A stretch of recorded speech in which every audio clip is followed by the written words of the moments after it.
Good morning, good afternoon, good evening, folks. Michael Zuber, one rental at a time, back with his good friend, Mr. Stephen Dow. How you doing, sir? Good morning, my friend. How are you? Hey, man, you just changed, I guess these are called earbuds or something. I mean, you must talk on the phone a lot. Well, yeah, because I try to keep both hands so that I could multitask, otherwise holding the one phone. So I literally have three sets of earphones. So I got the AirPods, I got the Bose noise cancellation, and I've got these other like bone conducting Oh, shocks. So that's yeah, so any funny. one of these run out because it's typically 8 to 10 hours of nonstop talking all day long. Oh, that's awesome. That's so cool. Well, hey, what I wanted to do, actually, do the marketing thing first. Sorry. Yes, thanks for remembering. Although I work very happily for Velocity Mortgage Capital, all the ideas and topics discussed on this channel are that of my own. So let's get it going. Yeah. So what I want to do on this episode is I actually want to pull up a spreadsheet that I actually put out to my course members, but I want to put it out here on YouTube now. And really, let's pretend you're an investor and your market average is 2%. Just pretend. I can show you how you can turn a 2% yield, which again we're going to call average, into a great deal, right? If your market average is 2, 6 is a great deal. Again, if your market average is 6, maybe 10 is a great deal. I don't know, but we're gonna pull up a spreadsheet. And the reason we're going to do this, Stephen, is because all buyers, investors, and homeowners need to realize that they have the power today. Go get seller credits. Go get rate buy downs. We're going to show how 2 or 3 little changes can make a bad deal into a great deal. You ready? Sure, let's do it. All right. So let me share the screen, make sure all this works. And again, this is just my very simple, straightforward spreadsheet. So let me move your picture to the bottom here. So you can see it now? I can see it. All right. So in this case, we're going to start at line 1. This is the sample deal. Again, this is just samples. Folks, do your own math. So in my world, the only 3 columns that matter are the ones in color: green, yellow, and blue. The first column is basically how much cash does this take, which is the denominator. So in this case, we're buying a 200K home. We are an investor, so we need 25% down. In this case, we're going to estimate 6K in closing costs, or I'm sorry, repair costs, or what I call make ready. 6K in closing costs for total out of pocket of 62 grand. You with me so far? I'm with you. All right. And in this case, what I've done is the mortgage payment I assumed out of the gate is 7%. You can see that over here in column R. This is the payment calculation right out of Excel. So you can see the payment here starts. This is 30-year fixed. It's 7%. You see that? Again, I'm just going to assume insurance and taxes is $250 a month. Property management is 10% at $1,750. This is a house. So again, utilities are on the tenant. Expenses, vacancies, capital. This is just a catch-all, $200. So total expenses here, $1,623. You see that? Yes. Now, one thing I want to correct, because all the haters are going to specify the rate would actually be 7.25, not 7. So I don't know if you could change that. I'm always very I'm very detailed. Yeah.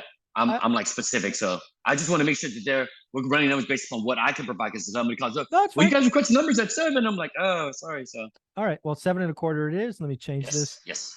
Thank you. Of course. I just want to be honest. Yeah. Just want to be detailed. Oh, no, I like it. Let me see. I should be able to change this. There we go. So now let's start with that. Okay, great. So there you go. So again, we changed it. The payment went up. You should have seen that. It went from $996 to whatever it is. These all stayed the same. Now your total expenses are $648. We're going to rent in this example at $1,750.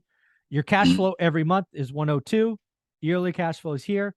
So your yield. So again, this is very simple math. It's this number, or no, I'm sorry. This number divided by this number equals your yield.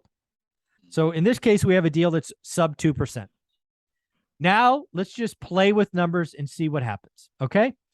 So in this case, let's just assume you got a 10K price reduction. That's the only thing that changed. Yep. Okay. So again, you go through this, your cash is a little less because again, you got your down payments a little bit less. You see that here, right? Everything else stays the same.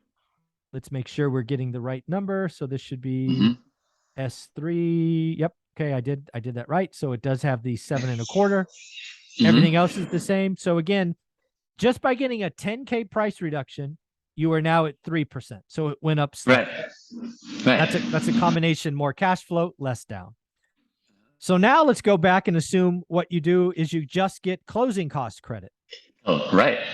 Okay, that's all you got, right? 3%. You only got closing cost credit. So in this case, again, the payment stays the same. All this stays the same. You've now got a slightly better yield.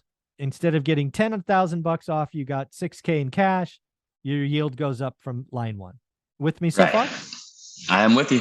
All right. So now what we're going to do is we're going to assume you got closing cost credit and they did all of the repairs in escrow. So that's on them.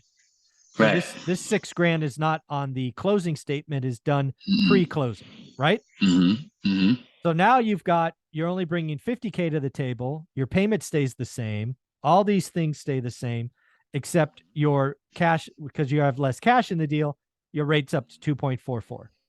You with me so far? I am. Okay, now what we're going to do is we're going to assume we have closing cost credit and a better interest rate. You've got mortgage rate buy down. Now we're going to say 6.25 versus 7.25. Okay. All right. So again, your cash flow is a little bit better. Your cash out of pocket's better. And now you've suddenly jumped to 4%.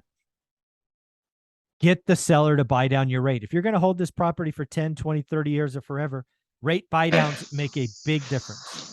Huge difference. But again, my floor is 7.25 specific to me. As far as the other options for other financing, yes, 6.25 is still available. So yes, as far as this spreadsheet, it still works. Yeah, it's just math. Yeah, it's just math. Again, work with your. That's why you got to work with your broker, see what's possible. Again, that's why you reach out to Stephen Dow.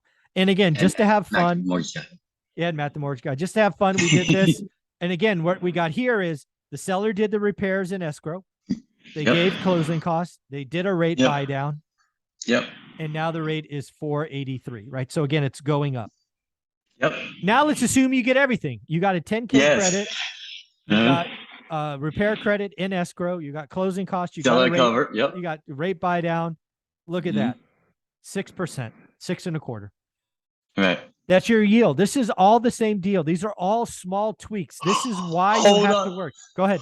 Oh, I was going to say, Mike, also from the standpoint of with that 50-40-10, I don't know how we could set that spreadsheet up because then now let's try. Right. The first would be even if mine at 7.25 at 50% of whatever that loan amount is, and now the buyer's only coming in with 10% instead of 25. And if the seller is going to carry a second at say 1% interest only, the yield is going to be pretty good. Yeah, I don't know. This might take me a while to put this together, but let's figure this out. I know. That's where a lot of moving parts to this thing. So I was just, because as your question, I'm like, that you didn't even take into consideration doing that other lever we could pull as far as seller financing as well. And then instead of having to carry, the 75% on the first, we could do 50, which would then, Yeah. So let's just do this together. So we're just going to do this in real time. So we're going to go back to 7.25. For the first, so we got to do that. So that's going to go up, but we're only going to do 50% of this. So that's what, 95 grand? Yes. So let's do this. So this is actually 95,000. See if that works. So okay, so we're going to move. So it's this, and then we're going to do, see, this is why you got to get all crazy with it. I know, that's why. So then you got to do the second. So now you got a 40% second, which is going to be, what is that? 1938 times 2, 76. So it's 76,000 times 0.01 divided by 12. I think that's right. Yeah. So now your payment is here. This stays the same. This stays the same. That stays the same. Holy cow.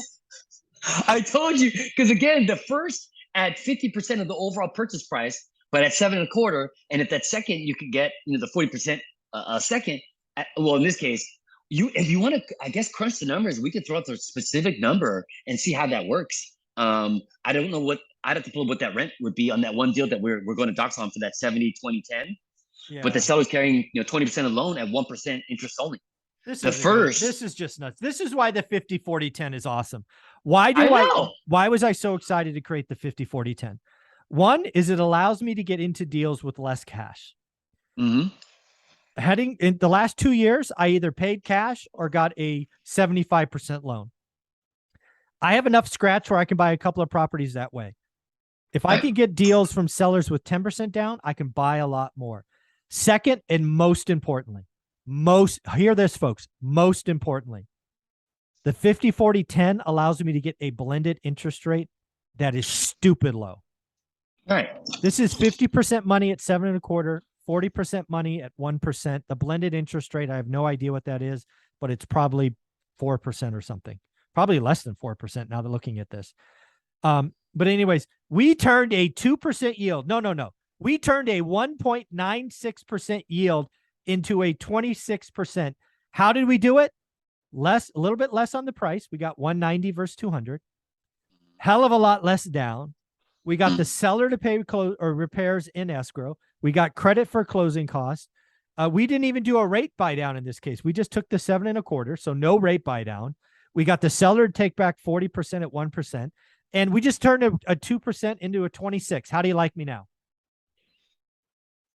Not bad. I mean, not bad. I'm sure that there's something that's I'm still trying to figure out, just to be, exact. But again, this is just, math. There's probably some other little finer details that we could tweak. But overall, I think people understand that it definitely makes a huge difference when you can present this type of concept.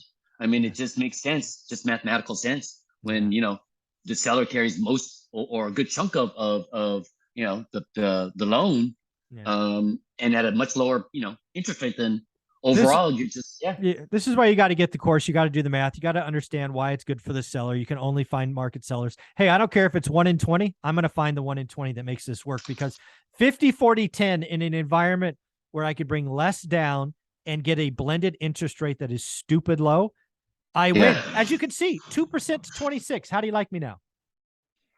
Well, I think that, again, numbers don't lie. Obviously, there's going to be some numbers to tweak, but overall, there's no doubting the fact that you're going to benefit. Why would do the work? Doing the work. Yeah.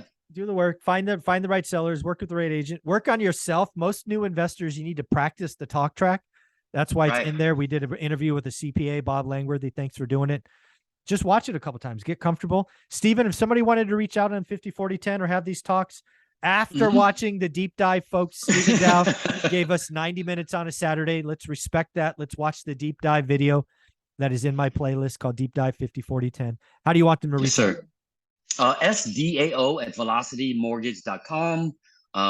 If you shoot me that email, the subject line just be acronym ORAAT. Stands for one rental at a time, so we can make it past the firewall. In the body of the email, just a brief maybe description of what you're looking for. Address would be great. If not, city and state where you're looking to invest. Make sure that we lend there. And then just best phone number to reach you at. And typically 24, 48 hours, I'll be in touch.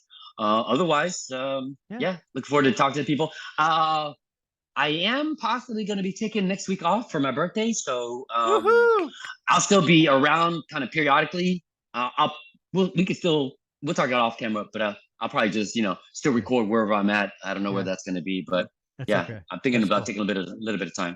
Good for you, man. So apologies if I do take, a little bit longer to get back to you. I've got a team that's going to be covering my desk, so you'll still get the same amount of service, but specific as far as for me to respond back, it might not be me, but somebody from my team. So just wanted to keep in mind. Enjoy your time, man. You work so hard. You need to decompress, take some time off, recharge. Have some fun. Oh, right? You think I'm not that wound up? You think I'm? Do I need to relax, Mike? You think I need to relax? Yeah. Thanks again, man. I appreciate everything. You got it. Take care.